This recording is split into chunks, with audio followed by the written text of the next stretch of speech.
Yo, what's up? Good morning, good morning. Yon, si Kyle nga pala. Yon, nga pala, balikan natin yung Nissan Navara ko. So, pinili ko siya is parang regular lang siya, BE siya. So, naka-automatic siya. Hindi siya naka-push button, yung push start yan. So, yun lang. Naka, siya, chrome. So, ginawa ko, inayos ko lahat. So, check natin kung ano yung, binago ko sa kanya. Yan.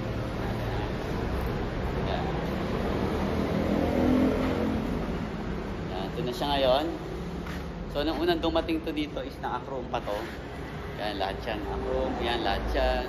So, hindi ko type yung naka-chrome kasi. Kaya, pinalitan ko na ang pinaano ko siya. Pinarap. Yan. Tapos, pinalihan kong garnish. Yan. Tapos, nilagyan ko ng sa hood. Yan, kasi parang mas astig. Yan, na ganito. Tapos, nilagyan ko sa taas. Yung ilaw, yung sa roof niya. Yan. Yan.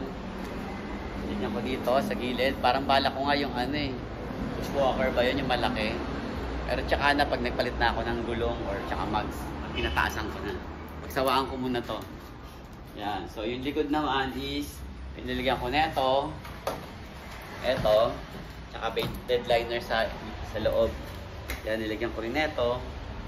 Yan. Tapos iba nilagyan ko ng wrap para magmukha siyang Pro 4X. Kasi lang to kalibre lang to So mas mababang version siya. So ang difference lang naman is yung push start niya, tsaka yung naka leather na seat cover. Yan. Pero inayos ko naman siya Yan. Sana. Yan.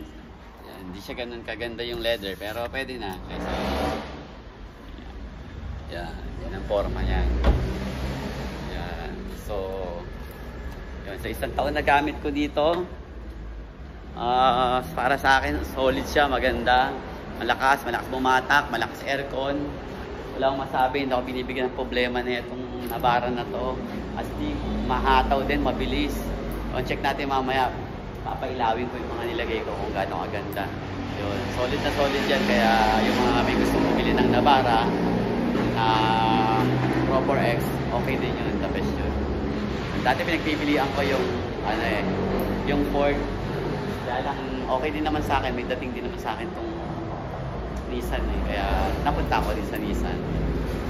Ayos, balikan ko kayo mamaya. Bed liner siya. Yan. So maganda naman siya kasi hindi pinapasok ng tubig. Yan. Tapos yung mugs ko, yung version ko BE lang is naka-ano lang to naka silver ata. Basta gano'n, pinablock ko siya para kulay ng katulad ng Pro 4X yan. Yan ang setup ko yan. So yung loob naman natin is, check natin. Yan, nilagyan ko siya ng seat cover. Yan, kasi yung regular seat cover lang siya. Yan, medyo maduming konti Yan, so yun lang difference nun. Seat cover tsaka push start, halos parehas lang. Automatic din naman, so wala sa akin problema kahit na ganyan. Yan, so 2020 ko to kinuha, so mag-isang taon na siya kasi November na ngayon Sa takbo niya, good, lahat, aircon, lahat. Wala akong nagiging problema, hindi ako nagsisisi pagkakuha ko dito. Kasi nung isip ako dati kung Ford, kasi meron na akong Mustang, so isip ko Ford na lang na Raptor or yung isang version. Pero naisip ko na lang, ito na lang kasi parang pogi rin sa akin. May dating din siya sa akin. Yan. So last na ito is yung gulong, palitan natin ng gulong, mags, pataasan natin, tapos labas natin itong gulong ng konti dito. Yan. Yan ang pinag-iipunan natin kasi alam ko mabigat yung paglagay ng mga ganun medyo mahal siya. So, yan, muna tayo, ipon-ipon muna tayo ulit. So, dito nga pala yung shop ko, kay LB Nima Auto Spa. Yan, pasyal kayo. If ever mapalaan kayo sa Potrero, Malabon, yan, nagsiceramic coating din tayo. Yan, ceramic coating. Yan, yun yung lagayan natin ng mga sasakyan. Yan. Yan ang shop natin. Yan ang forma ni Baldo. Baldo nga palang din nito. Yan. Susunod kong vlog, yung Land Cruiser na puti. 2020 model, hindi ko na-vlog yun. Pero siguro baka gumawa ako ng video noon kasi tagal na. So, magtatatlong taon na, hindi ko pa nabavlogs. So baka susunod yun ang gagawin ko. Yan, ayos. Yan. Subscribe nga pala kay L Auto Vlog, yan sa channel natin. Sa page ko naman, sa FB ko naman, kay L Concepcion. Ano naman, follow, yan.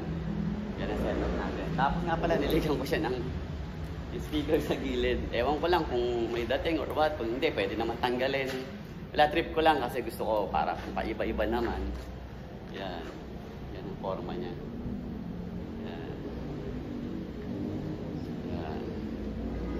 Parang gusto ko lagyan ng nudge bar yun dito. Yung parang bakal dito sa harap. Ganun. Yan. Nag-iisipan ko yun. Yan ang setup natin kay Baldo sa Nissan Navara BE. Ginawa ko siyang Pro 4X. Yan, palit din ako seat cover. Yan. Garnish, lahat nandiyan dyan na. Hood, sa roof, yung mga ilaw, yung bed liner, lahat nilagyan ko. Halos nakaset up na to eh. Yun lang. Yun lang kulang. Ayos, pogi na. Pogi na siya. Ayos.